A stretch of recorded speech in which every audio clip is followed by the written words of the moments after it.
In one of the largest betrayals in Planetary Union history, the Kaelon, a cybernetic species that originally reached out to the Union claiming interest in joining the Organization of Peace, would utilize a spy within the Planetary Union to lure the USS Orville to their homeworld, capture it, and then attempt to bypass Earth's defenses to destroy the capital and ultimately all of the Union. During this attack, Isaac, the Kaelon spy, betrays his people when he realizes this is causing his lover, Claire Finn, to experience pain.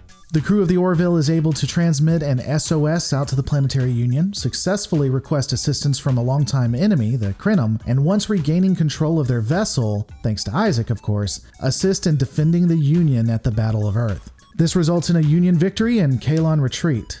But what if we changed just one thing? What if Captain Mercer had never become captain of the USS Orville? After a freak accident teleports Kelly Grayson into the future before she becomes part of the Orville crew, herself in the past would opt not to engage in a relationship with Ed Mercer upon her return. The butterfly effect would result in Captain Mercer ultimately not becoming captain of that vessel, meaning that the Doctor would never join, and that would mean that Isaac would never betray his people after creating a bond with the Dear Doctor. The Planetary Union is defeated. The Kaelon are able to not only defeat the Union, but, according to dialogue, spread across half of the known galaxy, making existence very perilous. Ed Mercer, instead of being the great captain we would come to know him as, would bounce around the Union, never making much of himself. After the fall of the military, he escaped in an older Union shuttle and stayed on the run from Kaelon scouts with his friend and helmsman, Gordon Malloy. Things would be so dire that the two would constantly have to search for provisions just to stay alive, trying to scrounge for whatever they could find. Sometimes not being able to find anything, and other times finding a great deal, including a food synthesizer with weathered gear they can wear. No matter what universe, a Twinkie will survive the apocalypse. During the fall, the races of the Union would constantly be fighting or on the run from the Kaelon. Though all this running would end for Mercer and Gordon when their ship is shut down with an Alliance signal and they are found by a now rugged Kelly Grayson. Kelly had been able to obtain a civilian ship and bring back together most of the crew of the Orville. Though her travels had been dicey, she would be able to convince Mercer as well as the others of what had occurred. However, there was a problem. The changed timeline was what it was. How are they going to be able to modify it back? After all, when Kelly was returned, she was given medicine that was supposed to remove her memory, and it didn't work. However, Dr. Finn would be able to identify what the issue had been and why she hadn't lost her memory.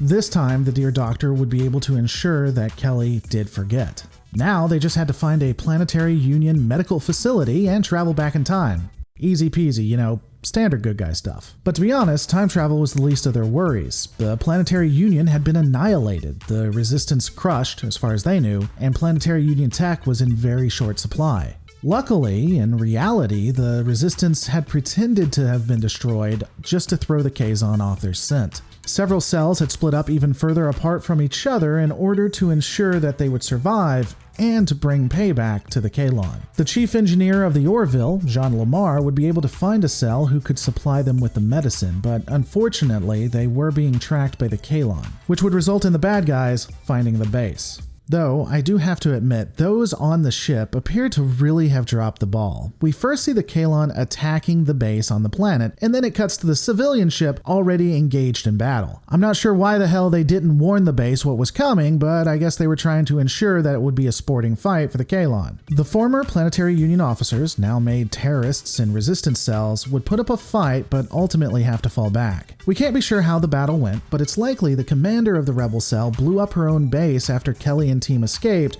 in order to buy time for the refugees and ensure that the Kaelon wouldn't be able to take prisoners. A common practice by the Kaelon so that they could find others so that they could eradicate the entirety of all species in the universe.